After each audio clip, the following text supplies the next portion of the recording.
Ki Ageng Selo, Abdurrahman II. Sang legenda penangkap petir, Bledek. Leluhur Raja-Raja Tanah Jawi. Baba Tanah Jawi menyebutkan, Ki Ageng Selo adalah keturunan Raja Majapahit, Brawijaya V. Pernikahan Brawijaya V dengan Putri Wandan Kuning melahirkan Bondan Kejawen atau Lembu Peteng. Lembu Peteng yang menikah dengan Dewi Nawangsi, Putri Ki Ageng Taruk, menurunkan Ki Ageng Getas Pendawa. Dari Ki Ageng Getas Pendawa lahirlah Bogu Sogom alias Syekh Abdurrahman alias Ki Ageng Selo. Ki Ageng Getas Pandowo berputra 7 orang yaitu 1. Ki Ageng Selo 2. Nyai Ageng Pakis 3. Nyai Ageng Purna 4. Nyai Ageng Kare 5. Nyai Ageng Wanglu 6. Nyai Ageng Bokong 7. Nyai Ageng Adibaya. Kesukaan Ki Ageng Sela adalah bertapa di hutan, gua, dan gunung sambil bertani menggarap sawah. Dia tidak mementingkan harta dunia. Hasil sawahnya bagikan kepada tetangganya yang membutuhkan agar hidup berkecukupan. Bahkan akhirnya Ki Ageng Sela mendirikan perguruan Islam. Muridnya banyak datang dari berbagai penjuru daerah. Salah satu muridnya adalah Mas Karebet calon Sultan Pajang Hadiwijaya. Dalam tapanya itu Ki Ageng selalu memohon kepada Tuhan agar dia dapat menurunkan raja besar yang menguasai seluruh Jawa.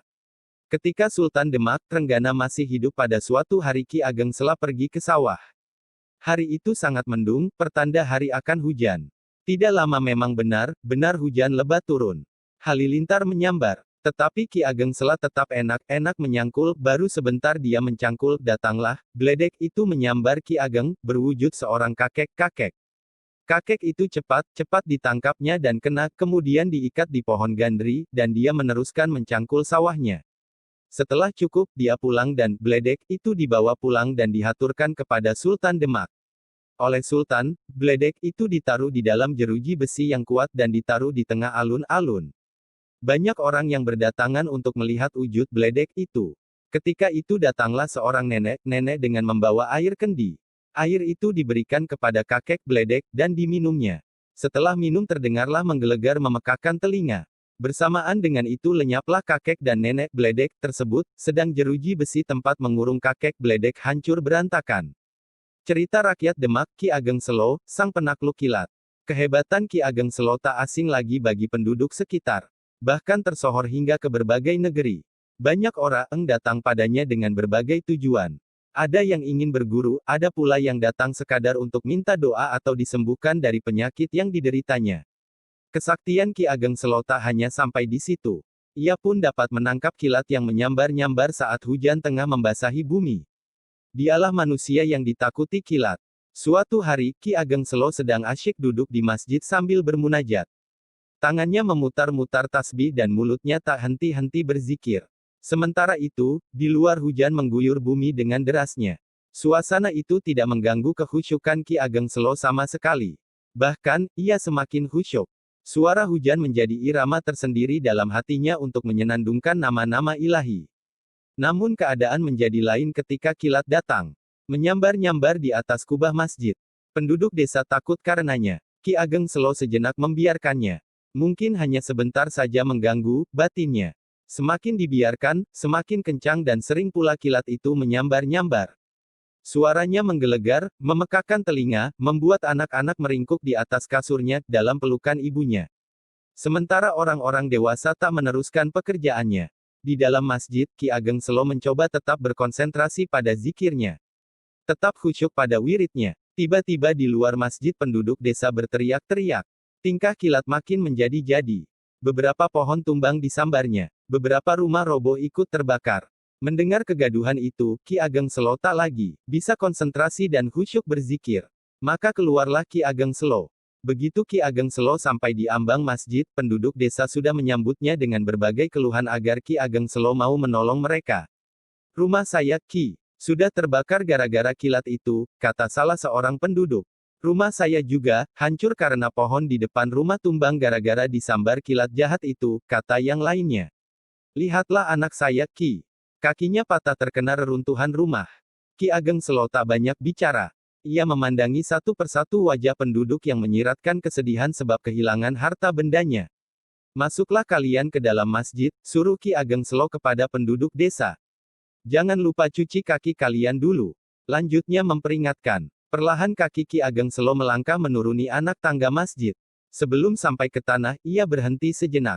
Matanya terpejam, bibirnya bergerak-gerak tanda memanjatkan doa. Setelah selesai dengan ritual kecil tersebut, Ki Ageng Selo lantas melangkahkan kaki dengan mantap. Aneh, kata penduduk desa. Hujan yang begitu derasnya, tanpa payung tanpa topi, sama sekali tak membasahi baju Ki Ageng Selo, sedikit pun. Mata penduduk desa terheran-heran menyaksikan kejadian di depan mereka. Mereka tak pernah menyaksikan hal itu sebelumnya. Langkah kaki terus semakin mantap. Langkah yang aneh. Tak seperti manusia biasa. Tapi ia memang manusia. Manusia yang dikasihi Tuhan. Manusia yang dekat dengan Tuhan. Langkah aneh itu lama-kelamaan tidak menyentuh tanah. Kaki tetap melangkah tapi tanpa berpijak pada tanah. Hanya angin yang menopang langkahnya menuju lapangan besar di depan masjid, orang-orang menyebutnya alun-alun. Sampai di tengah alun-alun, Ki Ageng Selo berhenti, tak berbuat apa-apa. Diam, hanya menyilangkan tangannya di depan dadanya. Sejenak ia menundukkan kepalanya, mungkin berdoa lagi. Lantas mendongakkan kepalanya ke atas langit. Masih diam, tapi matanya nanar menatap langit. Ketakutan penduduk desa semakin menjadi-jadi. Kejadian langka seperti tak pernah mereka saksikan. Yang laki-laki menatap dengan tatapan yang mengherankan pada orang yang mereka kagumi itu di tengah alun-alun, yang perempuan mendekap anaknya yang ketakutan. Semua penduduk merapatkan barisan. Sang kepala desa berdiri di tengah-tengah penduduk desa.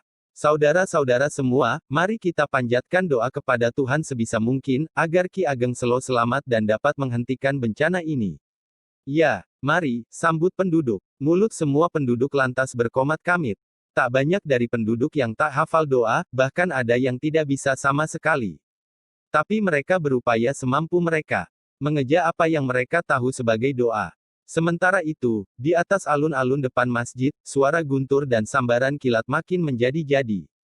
Langit makin gelap, mendung berputar-putar melingkar di atas alun-alun. Seketika mulut penduduk desa menjerit. Sekelebat cahaya penuh amarah menyambar Ki Ageng Selo yang berada di tengah-tengah lapangan. Semuanya menutup mata dan menyembunyikan wajah, seolah takut menerima kenyataan. Masya Allah, astagfirullah, seru salah seorang penduduk yang mengagetkan penduduk lainnya. Bukan kelegaan yang mereka lihat, tapi justru ketegangan semakin memompa darah. Tak disangka-sangka kilat yang selama ini ditakuti manusia, sekarang berada di tangan Ki Ageng Selo. Sungguh pemandangan yang mengagumkan. Lantas terjadi dialog di antara keduanya. Wahai kilat, berhentilah mengganggu penduduk sekitar, kata Ki Ageng Selo kepada kilat yang berada di tangannya. Baiklah, aku tidak akan mengganggu penduduk lagi, juga beserta anak cucumu. Jawab kilat. Lega juga hati penduduk desa. Selesai juga peristiwa menegangkan itu. Penduduk desa menyambut Ki Ageng Selo penuh rasa haru dan menyalami tangannya dengan mencium tangannya. Besoknya para penduduk membuat gambar kilat yang pada kayu berbentuk ukiran sebesar pintu masjid. Lantas mereka menyerahkannya kepada Ki Ageng Selo. Dengan senang hati Ki Ageng Selo menerimanya dan dipa depan masjid Demak. Dan masih bisa dilihat hingga sekarang. Sejak saat itu kilat tak lagi membuat kacau dan mengganggu penduduk. Hanya sesekali bersuara di atas desa itu. Penduduk desa semakin rajin menunaikan ibadah di masjid dan menghentikan pekerjaan mereka ketika azan berkumandang. Selain itu, ketika hujan dan kilat datang, anak-anak dan penduduk desa tak lagi takut. Jika ada kilat yang menyambar, mereka akan mengatakan dengan tenang, aku cucunya Ki Ageng Selo. Kemudian suatu ketika Ki Ageng nanggap wayang kulit dengan dalang Ki Bicak. Istri Ki Bicak sangat cantik. Ki Ageng jatuh cinta pada Nyai Bicak. Maka untuk dapat memperistri Nyai Bicak, Kiai Bicak dibunuhnya. Wayang bende dan Nyai Bicak diambilnya, bende tersebut kemudian diberi nama Kiai Bicak, yang kemudian menjadi pusaka kerajaan Mataram.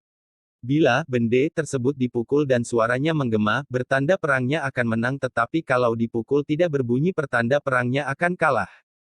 Peristiwa lain lagi, pada suatu hari Ki Ageng Selo sedang menggendong anaknya di tengah tanaman walu di halaman rumahnya. Datanglah orang mengamuk kepadanya. Orang itu dapat dibunuhnya, tetapi dia keserimpet batang walu dan jatuh telentang, sehingga kainnya lepas dan dia menjadi telanjang. Oleh peristiwa tersebut maka Ki Ageng Selo menjatuhkan umpatan, bahwa anak turunnya dilarang menanam walu di halaman rumah memakai kain cinde. Saha lajeng dawahaken prapasa, benjeng ing saturun, turunipun sampun ngantos wonten ingkang nyamping cinde serta nanem walu serta dahar wohipun.